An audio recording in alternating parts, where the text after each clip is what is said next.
My husband and I were madly in love when we got married. Usually, the honeymoon phase of marriage doesn't last for so long, but ours went from bliss to bliss. Everything was sweet and lovely until I got pregnant. Then pregnancy took a toll on me physically. The first trimester was the worst. Morning sickness, vomiting, and other sicknesses became a part of my life. When I got to my second trimester, things got better health-wise, but something about my marriage changed. Nothing was the same: the joy, the laughter, and the intimacy. No matter what I did, my husband wouldn't touch me. He started treating me like I was made of eggshells, and he could break me just by desiring me. Sometimes I would try to look as sexy for him. I had a visible baby bump, but I tried to spice things up just to get his attention and possibly seduce him. All I got for my effort were excuses. I have been stressed at work lately, so I won't be at my best. Let's watch a movie tonight. We can do it another night. Oh dear, I have a terrible headache, let's cuddle instead. The few times I got him to touch me, it felt like I had forced him. Everything felt like he was performing a chore he despised. This affected the way I saw myself. I felt I was no longer the woman he desired. Instead of enjoying my pregnancy journey, I couldn't wait for it to be over. By God's grace, I delivered a healthy baby with no complications.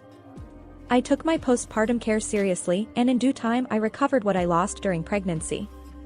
My body felt ready to be loved and cherished by my husband.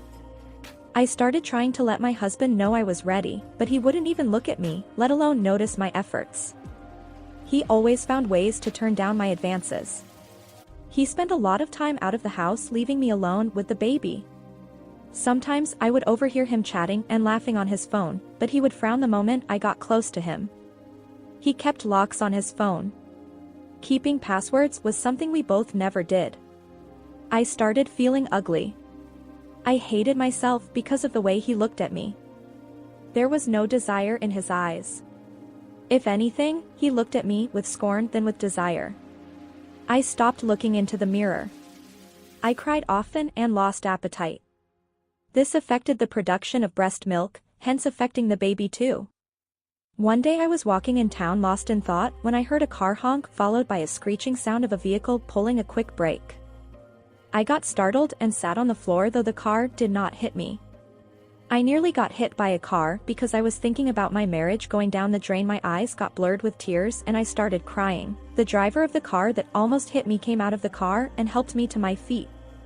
He spoke to me for what felt like a long while. I couldn't hear most of what he was saying, but I remember feeling comforted. When I stopped crying, he asked, "Where are you going?" "Let me drop you off." On the way, he asked me, "What happened? Why were you so upset?" Sometimes it is easier to open up to strangers than it is to talk to people you know. I spilled everything to him. From start to finish, I didn't hold back. He didn't say much. He just listened to my story. That was all I needed at that moment, someone to listen to me. Before I got down, we exchanged contacts and promised to keep in touch. We talked from time to time. From what he told me, he is 3 years older than me and had never been lucky with love. He was single, so he gave me his full attention. He took me to lunch and bought me gifts. The attention made me feel good. By then, our baby was over a year old, and yet my husband wouldn't even throw a look my way. My new friend, on the other hand, looked at me like I was a unicorn. I felt seen, loved actually, and beautiful.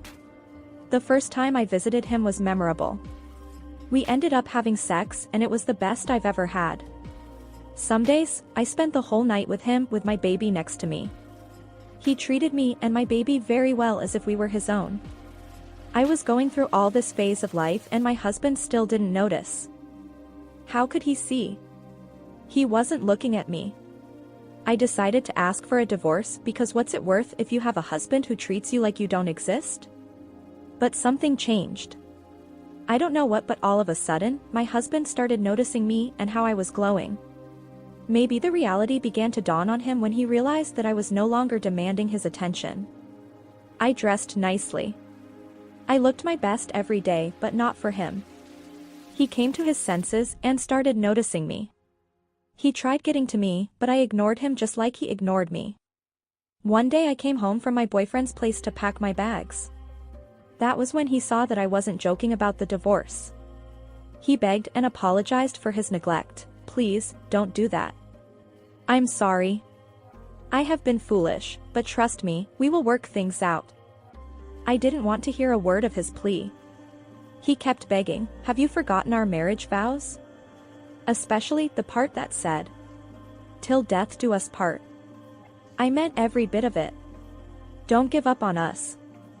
I still walked out on him to enjoy my newfound happiness while he kept sending his family to talk to me. I was living in bliss and having the happiest moment of my life, and I wasn't about to give it up to live with my soon-to-be ex-husband. After my divorce was finalized, our plan was for me and my boyfriend to get married in a few months. 3 months passed and he didn't mention anything about marriage.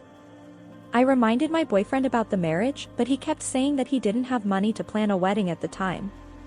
The following month I got an invitation card that my husband was remarrying. I felt sad because I was hoping that I would get married before him. After 5 months of being with my boyfriend, it was clear to me that he was not serious about getting married. There was a friction in our relationship. He complained that I was being too pushy and that all I cared about was getting married. I gave him space and didn't want to push things. Few weeks later I went to drop off my son at my husband's place and I found out that his new wife was pregnant. I saw how they treated each other and for the first time I felt jealous and wondered why he never treated me like that. Perhaps if he had paid attention to me like that, I wouldn't have divorced him. Maybe divorcing him taught him a lesson on how to treat a woman, but sadly, another woman is reaping the reward. I went home that night, and I had a serious argument with my boyfriend. I accused him of causing me to divorce my husband, and falsely promising me that we would get married. Out of anger he told me that he can never get married to a single mom. I couldn't believe what I was hearing. He later apologized to me, but the damage had already been done. Our 7 months honeymoon didn't last. Few weeks later I found out that he was having an affair with a married woman. I felt like I was used, and I should have stayed with my ex-husband. We had a big argument and he wanted me and my son to move out of his house. I didn't know what to do or who to call, so I called my ex-husband. My ex-husband suggested that we move in with him and his wife, so he can make sure his son is safe until we find a place to stay. His wife was kind enough to allow me to stay at their place for a week before I rented place for me and my son. I am still young, and I still look good, so hopefully the right man would come along someday.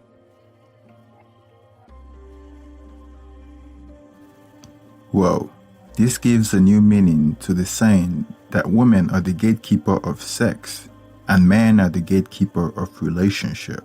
She left her husband, who is committed to protecting her and their child, for a guy that made her feel good and may commit to her, all because she wanted to feel good at that moment. Her inability to comprehend the consequences of her decision on her and her child is remarkable. She's trying to rationalize her infidelity by blaming her husband for not giving her enough sex, with no consideration for her child. She is a terrible mother for having sex with her son nearby. She's very selfish, and she's not a wife material. Maybe her husband is stressed with work and needed a shoulder rub, someone to ask him how his day was going. But no, it's me time now. Me. The first sign of trouble she saw, she tucked tail and ran. Notice that she left after she had the best sex of her life. Just a sign of a shallow person. Sex and attention are the most important things to her. And it's sad because most modern women can't wait to get married because they see that their friends are getting married. They do not understand the institution of marriage. That is why nearly 70% of divorces are initiated by women. 2/3 of all divorces are initiated by women.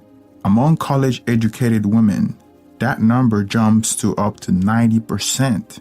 Another way to look at it is that she might probably be suffering from depression, and it affected the way she saw herself. All she was looking for is attention. and someone to listen to her, which is a sign of somebody with low self-esteem. This is the reason why you have friends. You need to talk to people. And sometimes your partner is not emotionally available to speak because maybe he's facing his own issue, because sometimes men tends to hold it in and don't feel like sharing what they have in the inside. So this is an opportunity for her to speak to a therapist, but instead she attributed all sort of negativity towards her husband, thereby allowing herself to be vulnerable to a player who satisfied 3 out of 4 essential needs of a woman, which are materialistic, emotional, physical, and companionship. Now, the materialistic aspect is she said that he bought her a lot of good things, which is the materialistic aspect. And the emotional aspect is he listens to her. And then the physical aspect is one of the reasons why she left him, which is she had the best sex of her life. And then the 4, which he wasn't willing to give, which is the one that men have control of, is the companionship. In other words, the marriage. And he refused to give that to her, which is something that she was getting from her husband already. The most important of all those is the companionship, in other words, the marriage, which she already had with her husband. So she downgraded herself from a wife to a side chick.